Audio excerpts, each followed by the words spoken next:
देखिए latest episodes बिल्कुल ad free.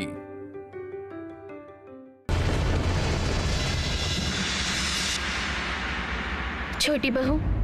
Durga, अच्छा हुआ तुम आ गई। आओ आओ बैठो। अब तुम्हारे छोटे बाबू ने तुम लोगों का भार लिया है, तब कोई चिंता की बात नहीं है। तुम हंस क्यों रही हो?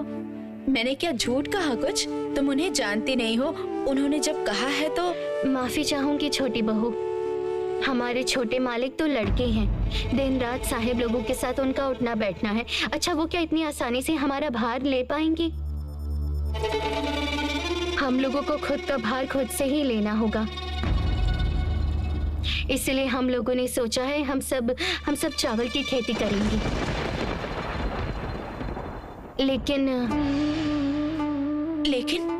लेकिन क्या दुर्गा?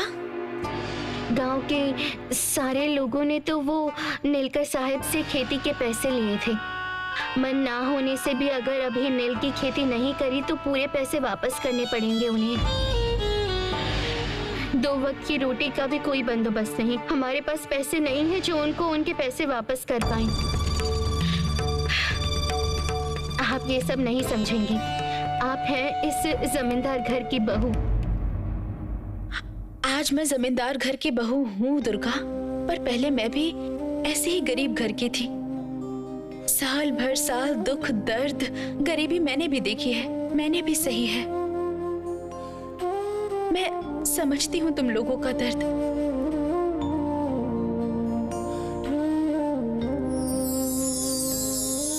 मुझे एक रास्ता और मिला है। आओ दुर्गा।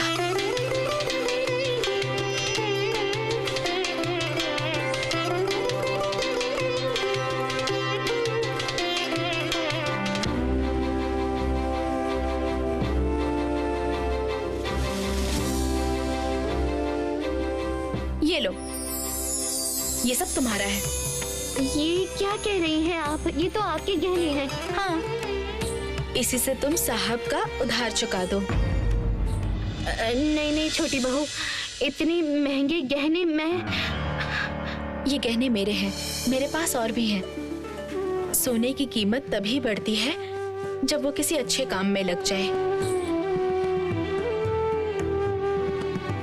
मुझे ये तो नहीं पता दुर्गा कि चावल की खेती करना अच्छा है या नील की, लेकिन मेरे ससुर जी का तो नील का व्यवसाय है। नील में लाभ ज्यादा है, उन्हें भी तो जरूरत है। लेकिन मैं इतना जानती हूँ, किसी से जबरदस्ती कुछ नहीं करवा सकते। ये सही नहीं है दुर्गा।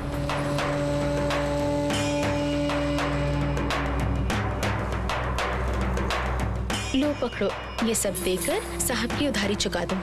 लो पकड़ो,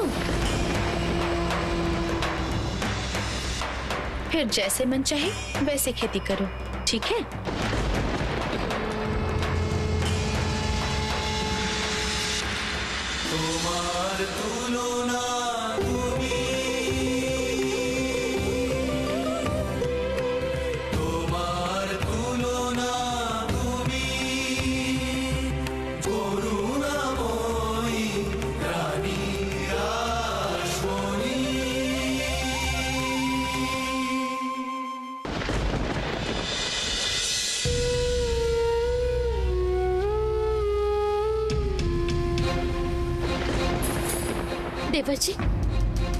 देवर जी, मुझे पता है कि बहू के नाम पर बार बार ऐसे कहना ठीक नहीं है, परंतु मुझे कुछ अच्छा नहीं लगता। अब फिर क्या हुआ भाभी?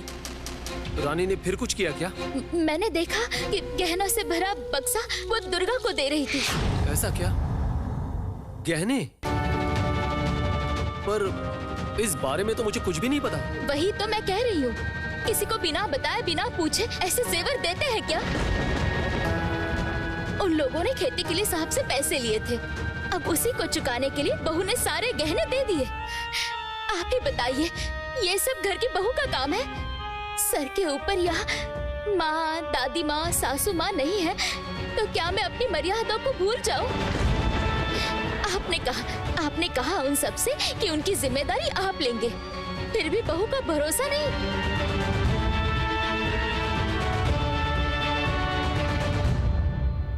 ऐसे यहाँ बैठने से कुछ नहीं होगा, चलिए वहाँ चलकर उसको सवाल कीजिए, उसे जवाब देना ही होगा। उसने ऐसा क्यों किया? मैं कह रही हूँ देवर जी कि बीवी को इतना छूट मत दो। सभी कहते हैं ना तुम्हें ही परेशानी होगी, देख लीजिए। भाभी,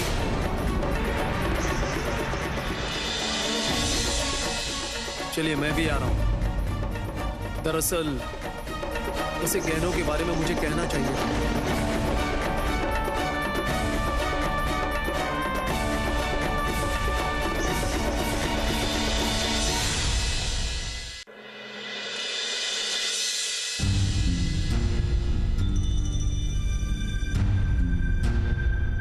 रानी, क्या तुमने अपने गहनों का बक्सा दुर्गा को दे दिया है? आपसे किसने शिकायत की? दीदी ने?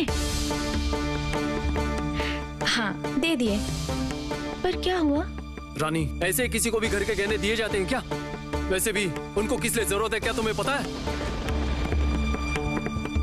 लेकिन ये जानकर मैं क्या करूं? वो लोग पहले से ही खर्च के पैसे साहब से ले चुके हैं। अब उन्हें वो सब चुकाना होगा ना, इसीलिए दिया। और वो सब चुकाने के बाद थोड़ा बचेगा तो उनसे वो अच्छा काम करेंगे। वाह बहू, तूने तो ये सब आसानी से कह दिया। ये सोना तेरे पति के और ससुर जी की कमाई से आया हुआ है, पता है? और तूने तो किसी की भी अनुमति नहीं ली। इतनी हिम्मत तुझ में आती कहाँ से है? रानी, तुमने जो दुर्गा को गहने दिए हैं, वो बात तुमने मुझे बताई क्यों नहीं? बोलो। लेकिन ससुर जी ने तो कहा था कि गहने सिर्फ मेरे हैं और मैं इनका क्या करूंगी ये मेरा फैसला होगा। इसलिए मैंने किसी से कुछ कहा नहीं। मुझे लगा था सच में ये मेरा ही धन है। सुनो देवर जी, सुनो, कैसे पटर पटर बातें कर रही है। सुनो, आखिर खुद का अधिकार दिखाई दिया। हाँ, क्या रे छोटी बहू, तुझे इतना अच्छा पति मिला है, इसलिए तू अपनी मनमानी करेगी? देखो देवर जी, अगर आपके भैया के सामने मैं ऐसा कुछ बोलती ना तो अभी तक मेरी चमड़ी उधेड़ देते वो। पर फिर भी वो हमें कोई काम करने नहीं देते थे। इसलिए कहती हूँ, लड़कियों पर लगाम रखनी चाहिए, नहीं तो बर्बाद हो जाते हैं और कोई रास्ता नहीं बचता, समझे?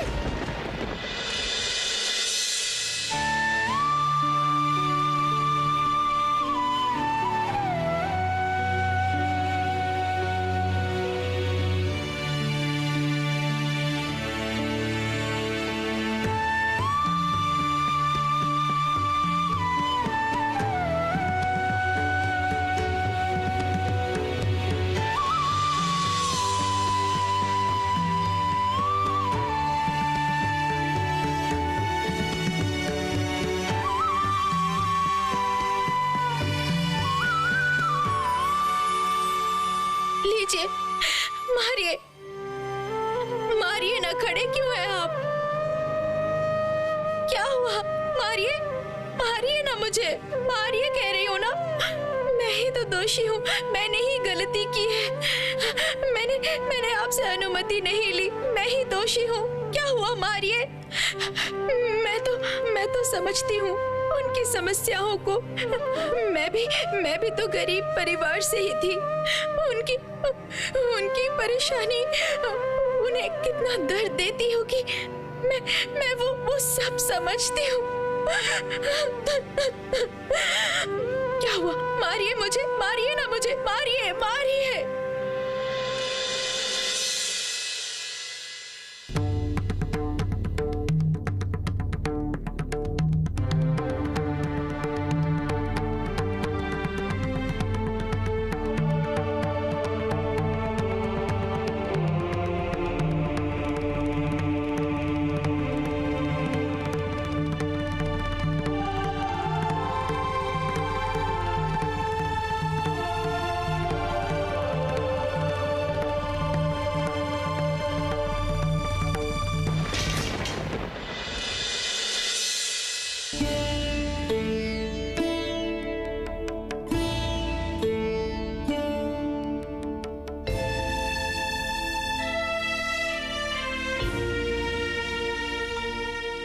क्या हुआ?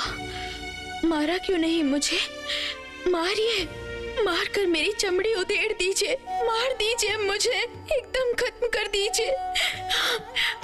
क्यों मुझे इतनी छूट देते हैं आप? क्यों इतनी छूट देते हैं? इसीलिए कभी पीछे नहीं रही मैं, हमेशा बड़ों की बातचीत में चली आती हूँ, आपकी परेशानी में और बढ़ा देती हूँ। मारिए मुझे, मारिए मुझे, जान ले लीजिए मेरी, मार डालिए मुझे आप। तो उसके बाद मैं आगे नहीं बढ़ूंगी, नहीं बढ़ूंगी मैं आगे।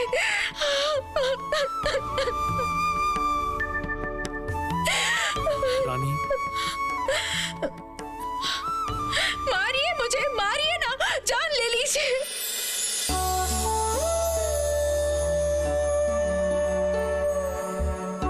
रानी, तुम्हें एक बात बताऊं?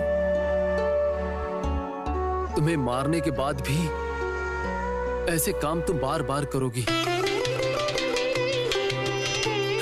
मैं तुम्हारा साहस देखकर प्रभावित हुआ रानी। समझ नहीं आ रहा कि मैं क्या करूं। तुम पर गुस्सा करके रह भी नहीं पाता। मैं राम मोहन रॉय का शिष्य हूं।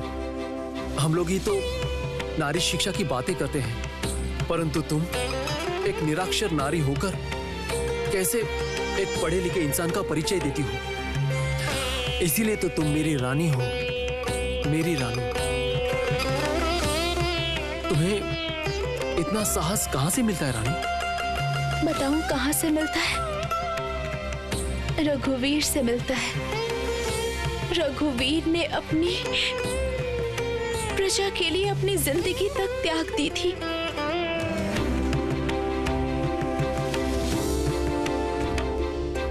बताइए, मैं अपनी प्रजा को देखकर कैसे चुप रहूं? बोलिए ना, कैसे चुप रहूं मैं?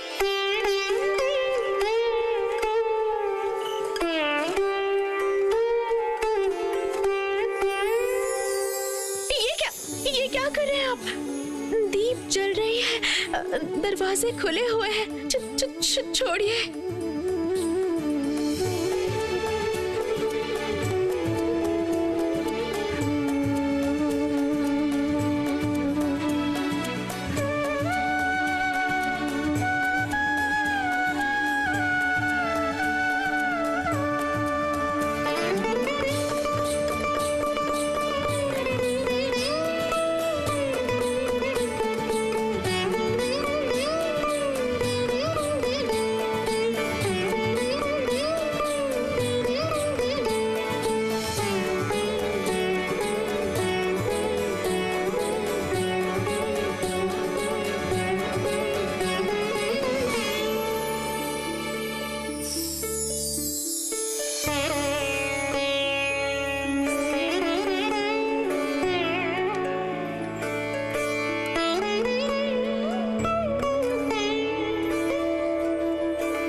जरा सही सही बताइए नायब बाबू, जो भी कहना है सच कहना,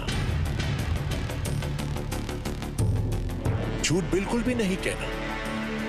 हालांकि मुझे यकीन है आप खुद भी उसी गांव से हैं, तो आप लोग अपने खिलाफ बात नहीं करेंगे। फिर भी बताओ, हम सुनते हैं। नहीं साहब, मैं उनमें से एक जरूर हूं, लेकिन जबान का पक्का हूं। मैं जो भी कहूंगा सच कहूंगा। साहब सारे फसाद की जड़ वो महेश है, और वही तो सभी गांव वालों के कान भर रहा है। और तुम रुक क्यों गए? क्या हुआ मोहन?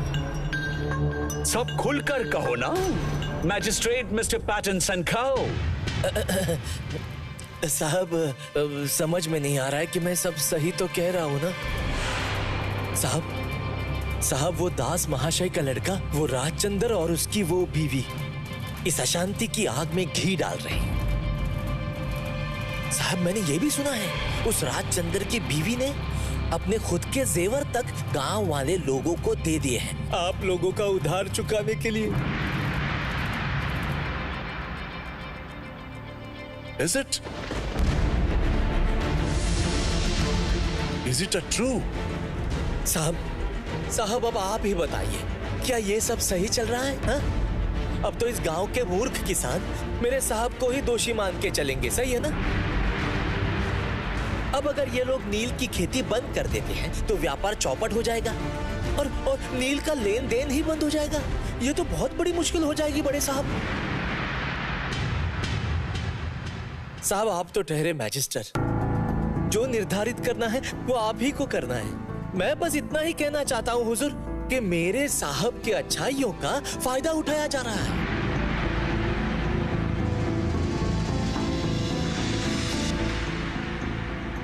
मिस्टर मार्टिन, आप तो जानते हैं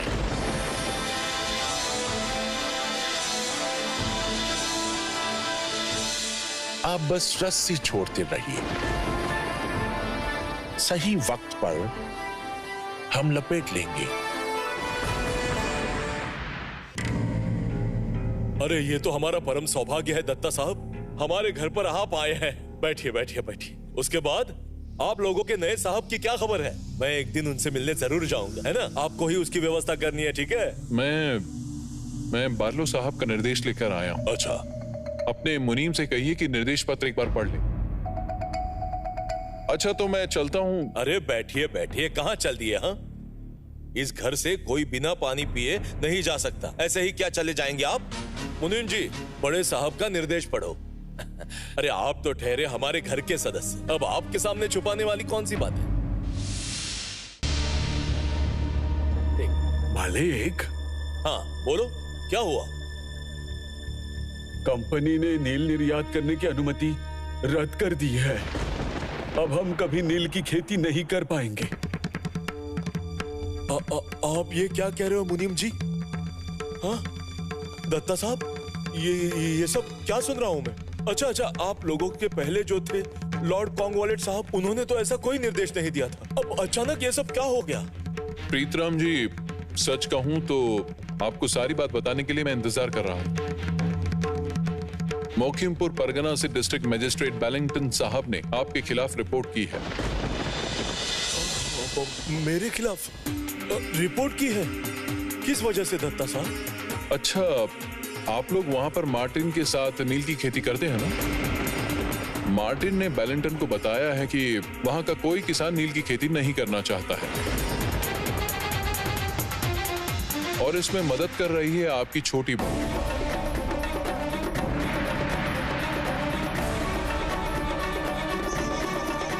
प्रीतराम जी, पूरी घटना धीरे धीरे विरोध का रूप ले रही है और आपका बेटा राजचंद्र सब कुछ देखकर भी चुपचाप बैठा है और मार्टिन के पास जाकर उन्हें समझाने का भी प्रयास नहीं कर रहा है। इसलिए मार्टिन ने मजबूर होकर बेलिंगटन को सब कुछ बता दिया है। ये आप क्या कह रहे हैं दत्ता साहब? इतनी सब घटना घट चुकी है और मुझे इस बारे में कुछ भी नहीं पता। हाँ प्रीतराम जी, देखिए, बंगाली व्यवसाय के अंदर राधाकांत देव और शोभना चौधरी के बाद पूरे कोलकाता में आपका ही नाम लिया जाता है। हम सब आपके लिए गर्व महसूस करते हैं, इसलिए मैंने आपको अंदर की खबर दे दी। समझ रहे हैं ना? लॉर्ड कॉर्नवालिस होने से आपका यह हाल नहीं होता और बैलिंगटन साहब आपको निजी रूप से नहीं जानते हैं, इसीलिए आपका नील का व्यवसाय रद्द कर दिया गया। इस साल नील की मांग और भी बढ़ गई है। विदेश में औद्योगिक क्रांति के बाद नील की आवश्यकता बहुत बढ़ गई है। हालांकि अब मुझे चलना चाहिए प्रीतराम, कल ही मुझे बड़े साहब से मुलाकात करनी है।